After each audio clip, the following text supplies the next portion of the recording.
Robert Skippy Tilearcio. He was a fireman when he passed 34 years on the job. And he became a fireman because his dad was, his uncle was, his brother was. So it was in his blood, and he knew from day one he would be one. And my son is following actually in his footsteps for 2 years now with the same badge number. So I'm sure my husband is beaming with pride. And he loves it. He actually calls me up and gets mad when he's not at the firehouse and there's a fire. He's like, oh man, Mom, I missed that one. I'm like, thank you, Jesus, he's safe. So my husband was at Engine 266 in Rockaway Beach, but he always took mutuals all over the island, you know, well, all over the city, not the island. But, and my son is in Prospect Park. I believe it's 113. It's across from Prospect Park. But he was detailed out to the firehouse right next to my husband. What was he like? He would enter the room right now and have you guys in stitches in 5 minutes. And he was on a comedy stage and Governors and Brokerage and a few of them. But I said to my husband, the day you put our dirty laundry on the stage is the day I'm out of here. I said, you can talk about anything you want but me. But he wanted to like banter back and forth, which, you know, I wasn't happy with, because sometimes you don't know where it's going to go and where it's going to lead, and I didn't want any problems. So, I mean, he was like a Phyllis Diller when he first started on stage. He would just stand on the stage and look at the audience and just start laughing, not even tell a joke, and they'd all laugh with him. Exactly. I used to call him the male version of Phyllis Diller. Oh my God.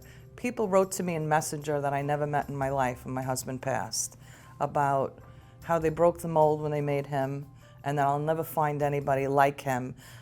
I met my husband October 25th, 1983. He was working behind the bar at the Knights of Columbus, and he kept saying, where's this Tina, to my friends. And my friends are like, all right, we'll bring her there, we'll bring her to your place, we'll bring her.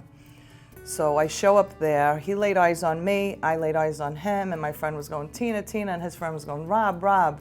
Like, it was like the Brady Bunch, where you saw fireworks, swear to God. He proposed to me that night, not even a kiss, and I said to him, how about I think about it? I don't know your last name, I don't know if you're a mass murderer, and I don't know if you just broke out of jail. How about I think about it?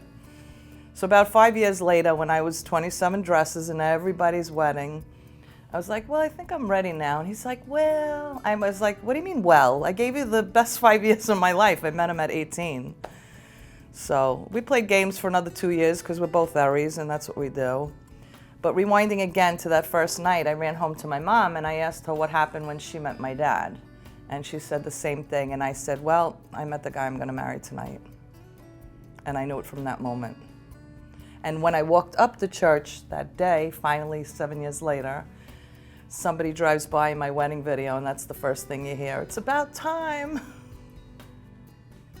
Oh, they'll all remember his smile and his laugh. Anybody would just come and knock on the door just to even see the smile if he was busy, and just keep walking. They didn't even expect to come in and whatever, yep. And always, like, you know, when there was downtime and he was standing outside, because it's Rockaway Beach, the doors were always open, hanging out outside. Any little kid that came by, he would grab them, give them a free tour of the truck and ride them down the pole, and oh yeah, in a heartbeat. He wanted a lot of children, and I said in my wedding dress, I'm not gonna do that because I'm afraid of pain. So I said, still only giving you 2, maybe 3. I said, you still wanna do this? He said, yes. He loved helping people, loved it. When he was off duty at the local supermarket, a guy was dying and choking in front of the supermarket, and he wasn't working, and that's when AIDS was running rampant. So he was afraid, he didn't have a mask or whatever. I'll never forget the story. He said he cupped his hand like that, gave the guy mouth to mouth, you know, was pressing on him, and brought him back to life. And he wasn't even on duty. He was just passing by. And, you know, he was proud of himself. And he did won a couple, on Medal Day, he won a couple of awards. He was in Sandy, you know, the engine was wrecked, and they, up to water like this, they were trying to do whatever they could. He won an award for that too. And he did get the first page of the Zadroga Act, along with Ray Pfeiffer. Ray Pfeiffer and my husband both got the first page of the Zadroga Act. My husband, in 2016, they recognized him in the IAFF, and He was honored with that. And he fought for it and went to Congress and went to Congress and fought for it before he knew he would need it one day himself. And in a wheelchair, his best friend pulled him and pushed him, and he was so frail.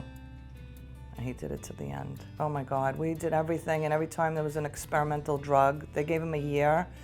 So it happened in April of 2015, and he survived till October 2017, because when they gave him a year, I said, not under my watch.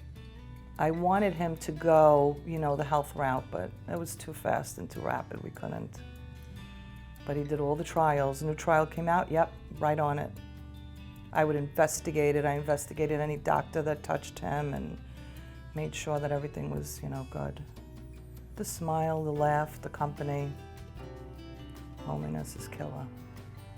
People that didn't know him knew, oh, that's the guy from the firehouse. I love him. The smile, the laughter.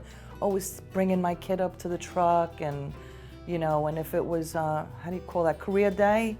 Loved going to the nurseries and to school. He was first one to jump in, and always first one to jump in line. Oh, you need off for your kid's recital? I'll do it, no problem. Always there to be first in line to help everybody, always. And my mom, with her accent, you know, when we first got married, she used to go, Robbie, when there's a fire, you just run the other way, okay?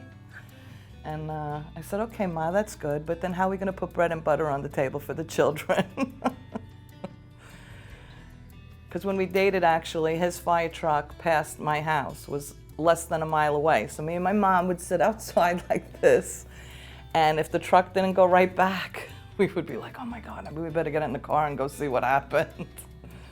I want people to know that Robert would be the first in line to loan a hand, help a lady cross the street, help a woman with a package. When Rob and I first started, he was doing the bingo in KFC. And in his car, he had a station wagon, because he was a mortician too. And all these women would get in his car, and I remember one of our first dates, I was in the front and I heard them all in the back. Like, they did not want me there at all. They were like, who's this one coming in?